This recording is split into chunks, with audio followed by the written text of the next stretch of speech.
and I do a lot of First World War history, and today we're going to be looking at the story of Private Norman Pilon of the Princess Patricia's Canadian Light Infantry. So generally what you do when you're looking up First World War soldiers, the first place you go is the service file, and we can see it right here. This is a duplicate, but this is his actual attestation paper, so when he went to enlist on May 25th, 1917. He's having to answer a bunch of questions. What is your surname? What's your place of birth? They want to make sure no German ancestry, nothing like that. You're not an alien. They also want to know what your trade is. If it's something useful in the military, that might help in other places, like if you're good with transport, or if you're a teamster or something like that, you might be placed in the service corps. But being a clerk, on the other hand, it's not as skilled, so a likely place would be the infantry, and that's what we see exactly. At the time, he's only 20 years old and 10 months, so he's just shy of his 21st birthday, and this is really the ideal age to enlist. There's all sorts of different things. We can see initially he's joining the signalers, but later on, and you're more than welcome to have the full look through the service file. We're just looking here. We can see once he arrives in England in December 1917, he's then taken on strength as a reinforcement, transferred to the 7th Reserve Battalion, so it's just a holding unit before there's a draft request from a frontline unit, and then he can get taken on as reinforcement. And that's exactly what we see. He's posted to Princess Patricia's Canadian Light Infantry overseas in April of 1918. This is a significant month because just a few months before, if we're looking at the whole First World War, if you imagine there's two fronts. You have the Eastern Front near Russia and the Western Front in France. Well, Russia had just left the war, and so it freed up about 100 German divisions, so thousands of these new reinforcements can come in and try and end the war on the Western Front before the Americans come. And so this is the sort of context that he comes into. And so he's initially going to serve near Vimy Ridge, and during that spring, they actually spend nearly 2 months straight in the trenches, so this is kind of his baptism. And then they go out to rest during the summer, and then there's going to be a counteroffensive starting on the 8th of August 1918, and more or less they're going to be fighting battle after battle until the end of the war on the 11th of November 1918. Now the next three entries, we can see what happens to him during this 100 days offensive. He's wounded not once but twice.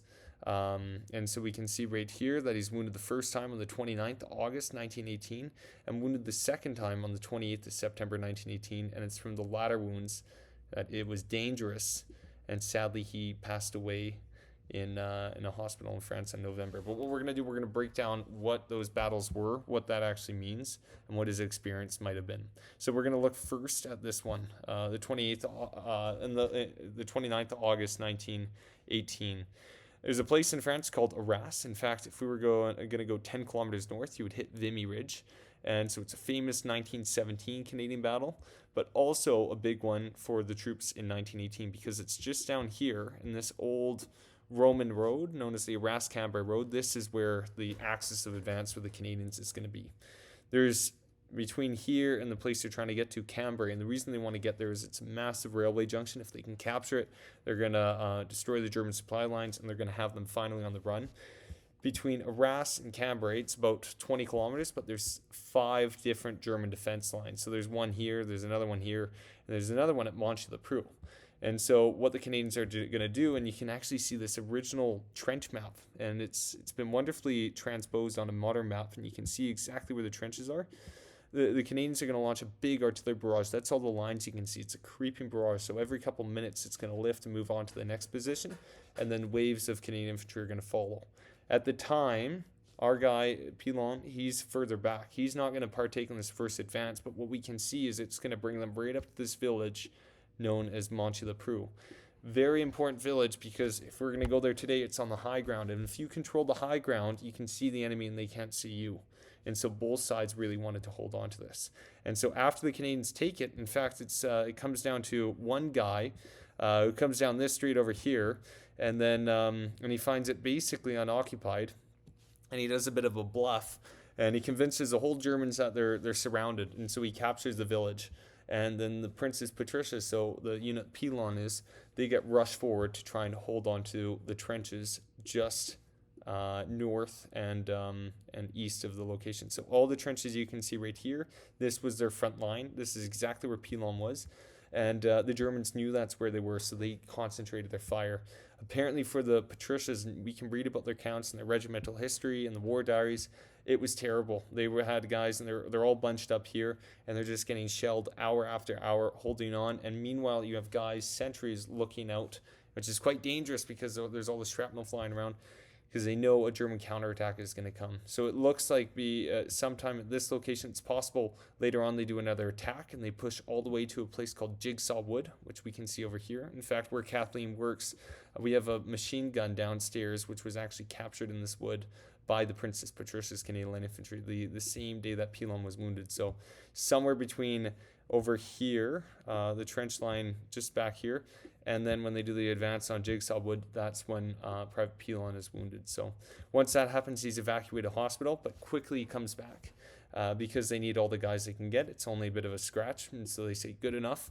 And so within only a few weeks, he's back on the front lines. Now, the battlefield had progressed. Once again, they're trying to push down this big road here. And so by the time Pilon comes back, they get stopped at a place called the Canal du Nord. Now, if we look in right here, you can see this canal. It goes, you got the road going over. There's a bridge now.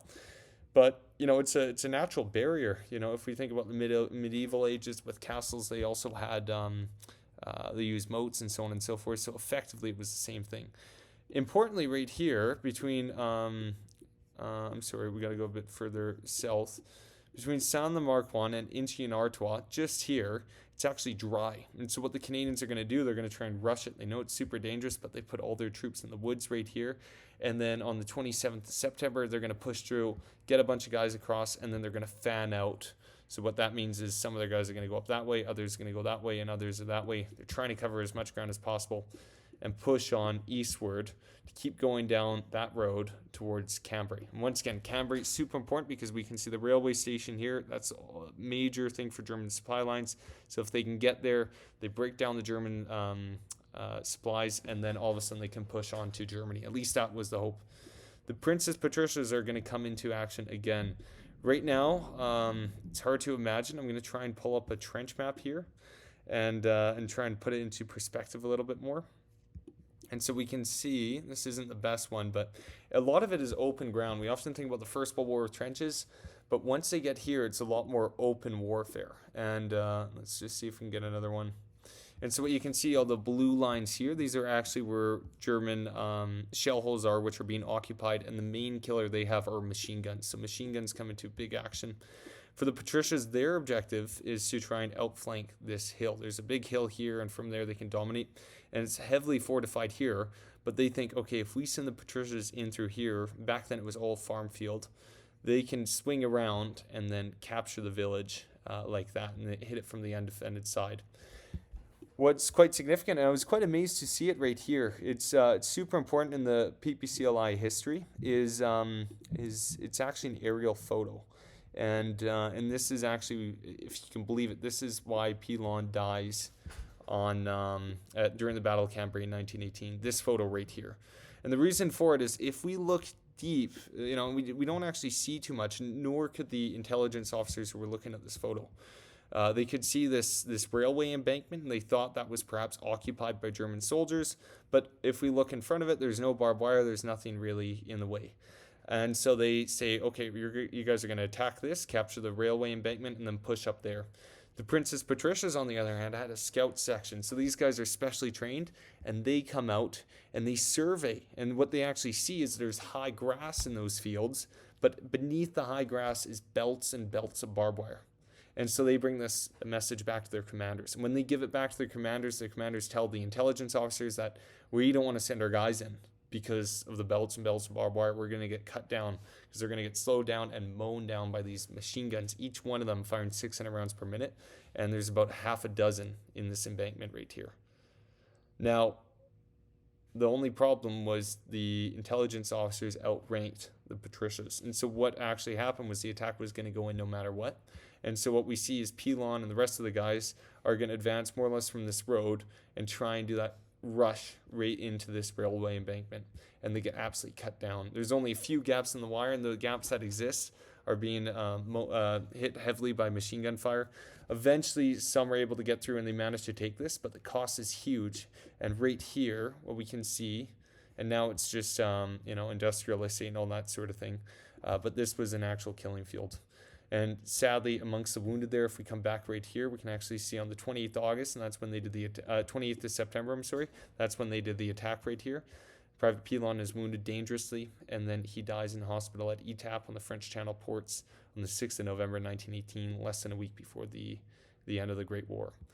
So that's his story. And today, once again, he's buried in Etap, so he made his way all the way back from Cambrai, from the front line, and he nearly made it to England, and then sadly died on the French Channel ports, just over here, I think a bit further south. I'm sorry, a bit further north. And I got these maps coming up, but anyway, that's just his story in short. Hopefully it was of interest.